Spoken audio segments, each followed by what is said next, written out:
soo dhawaada daawadayaal warbaahintii Chase Media iyo Ismaaciil Xirsi cigaal qodobada culculus ee caawa aynu isku taagi doono ama falanqayn doono waxa kamid ah saraakiishii reer Sheekh Saxaaq ee Laascaanood lagu hayay dhamaadka bisha May baa la qaadi doona warkaasi uu ka soo yeeray sidoo kale waxaan isku taagi doonaa in cagjar oo mamnuucay ugu horeyntii in calan Soomaaliland lagaga dabaaldugo wixii xuduudka ka sokeeya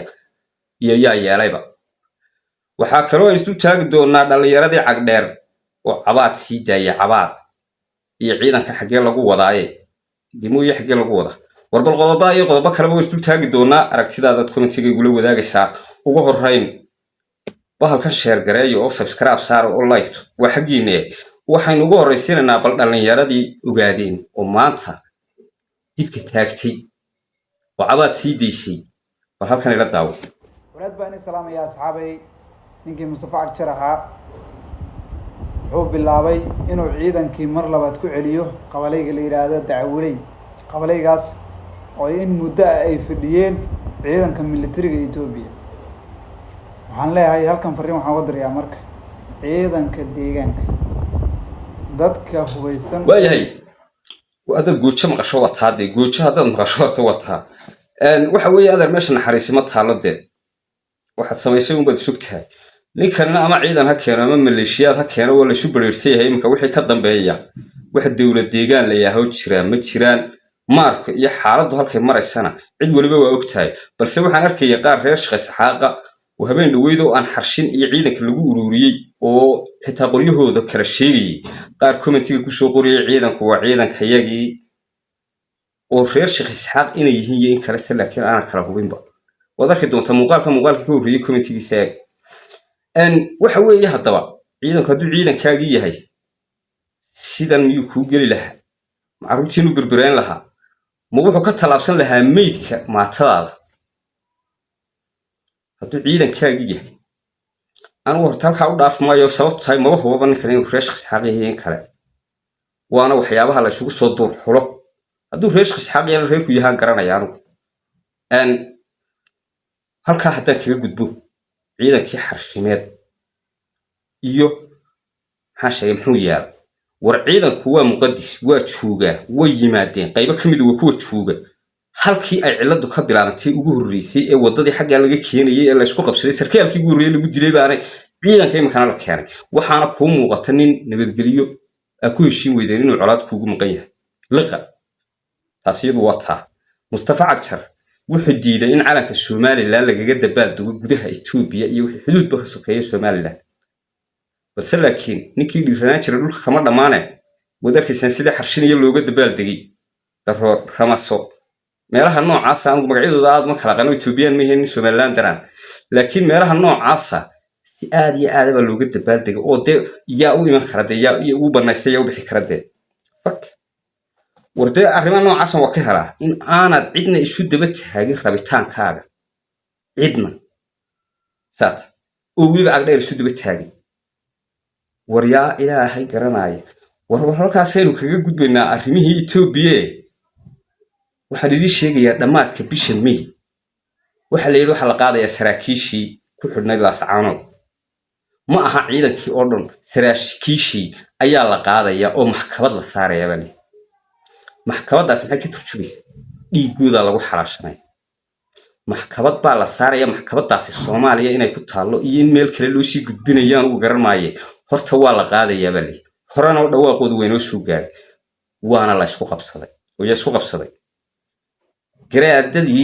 garaadka cas ee jaamacsiya ayaa nimankaas horta ka socon waayeen sida la sheegayo ee wararku nagu soo gaarayaan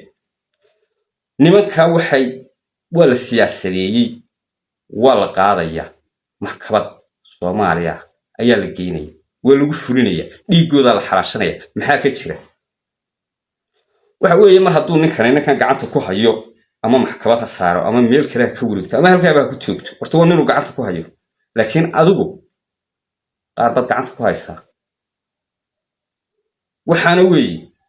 waxa jira qaar kale oo xabsi aan kuugu jirin laakiin xabsi madaxa ka furan kuugu jira haddii maanta sarkaalkaaga la toogtay meenay adiga saraakiil kula joogin raggan maanta maxkamadaha la qabadsiinaya waa raggii markii Soomaaliland dhisnayd ee hore Laascaanood ka shaqeyn jiray adiga qaar burcaya Hargeysa ka shaqeeyay kula jooga halkaasaan ku dhaafaya iyada waxay la tahay dawla istareen bay la tahay ninka maanta isagoo laascaanood ka shaqaynaya maxbuuska ku noqday la qaadaya la yidhi dhiigiisa la xalaashanaya adeer mid u dhigmaya mid ka qaalisanaya halkan waa jooga waa marka aan anigu hadlayo dee qaabkii ay u hadli jireen laakiin marka loo hadlayo qaabkii Somaliland waxa weeye wax kasta oo dhacay wixii lagu dhamayn lahaa la baadi doona xarigaas ragdii wili aan ka samrin way jiraan baadi doona laakiin anigu waxaan ilaashanayaa ninka halka ku jira ayaan anigu ilaashanayaa walaa Somaliland walaa wax kala toona anigu joojin maaye anigu nis in adeerkay marka la joogtay ee la xalaashada dhiigiisa kii xalaashada in adeerkii baan aqaanaa bis walaa Somaliland walaa dhulbaanta walaa laascaanood walaa cid baa la doonayaa baan noqon marka Faysal Cabdi Bootaale joogto indha deesu halkan jooga ma kama bahalkii muxuu ahaa odayga yaraa kala gudoomiyaha baran aniga waxa weeye nin walba nin baa u dhigma Somaliland iyo anigu nin deebaan hayday reer shakhsiyaad hayban ku aftirsan Somaliland lama wada laha hadee Somaliland dad badan weeyaan waxa weeye haddaba anigu dadka iyo Somaliland ta kale iyo waxa xooga khuseeya gudubteeda cid ku maqan taana qaana waxaana weeye isha waxaan ku hayaa ama il gaar ah ku hayaa waxaan ku ixtiraamanaa calanka Somaliland la doonayo in laascaanood shaysi laga taago sababtu tahay waxaanu samayn karnaa anagu garanaa laakiin dawlad ayaa shaqaystay dawladii hadii ay diideen wadaniga yeelkooda waxa weeye ninka iga xiran nin la midaba ila jooga wata arigiyo dawaaf halka maalin walba siirada laga rugay maanta siiradii tog dheer wallahi ari daarood mooyaan in wax kale gaari daarood ama nin isaaqo soo dhiiba ama mid la dhalay soo dhiiba ama mid hooyadii wasay soo dhiibo maanta waxa halka ila jooga waa daaro hargeysa dhexdeeda waxa lagu arkay qaar iyagoo iska humushinaya soo galay oo haddana ahaa kuwii dumiye laascaanood sababtoo ay taa anagu waa sasaad waa arrin dawladeedu anagoo shacaba dawladda u dhaafmayno arrimaheeda haddii cafiiso kuwa kale la cafiyo waa jiraan oo joogaan haddii cafiiso iyo haddii qabanayso haddii waraysanayso haddii sirdo yahay iyada u taala anigu laakiin niman garanayo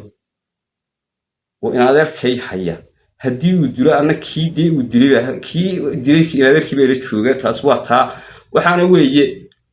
arrimo kasta waxay ku saabsan yihiin qaab bay u shaqeeyaan arrin dawladeedna laguma shaqeysaan oo waa bareersantii Soomaa siyaasadda maanta idin meel marsana meel idin taalaana mid muuqata maaha waa mid midmadu ku jirta waxaana weeye maanta waxa inaga dhaxeeya waa gacan sababtoo ah anigu maanta ayaydiba xalaasheedu tahay laascaanood ma soo booqan karade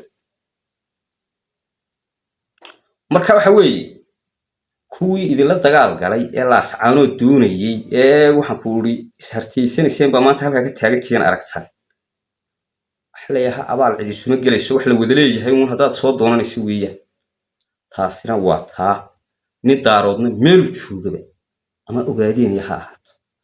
ama kilka NFD ha ahaato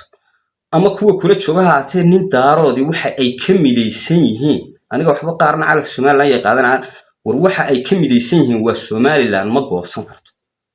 hawiye sida kuuguma mucaarada Soomaali gibigeeda bas taxriir baday ugu waaweyno labada kala kuuguma mucaarada laakiin nin kasta oo daaro dal iyo dibad meeshu doonaha joogay sababta ay ka midaysan yihiin waxa weeye Somaliland in ay hatta Soomaalida iyaga laftigooda waxba ku farinba Soomaaliya iyaga laftigooda waxba ku farinba sababta labada maamul goboleed ugu waaweyn maanta ma Soomaali bay u yaqaaneen Soomaali wax ku faran nin waliba ftada ku haya Ethiopia nin Imaaraat ku ftada ku haya war Soomaaliya waxba ay ugu sasabinay aan way isu bareersana maxay ka midaysan yihiin wax Somaliland la yiraahaa in aan jirin warwayda salaamaya subscribe tayga ilaa uu share gareeyo barnaamijkan hawlaha iyo hawlo la mid ah waa soo kordheen aynu wada soconno ilmaade rayaalow wayna salaamaya dhamaantii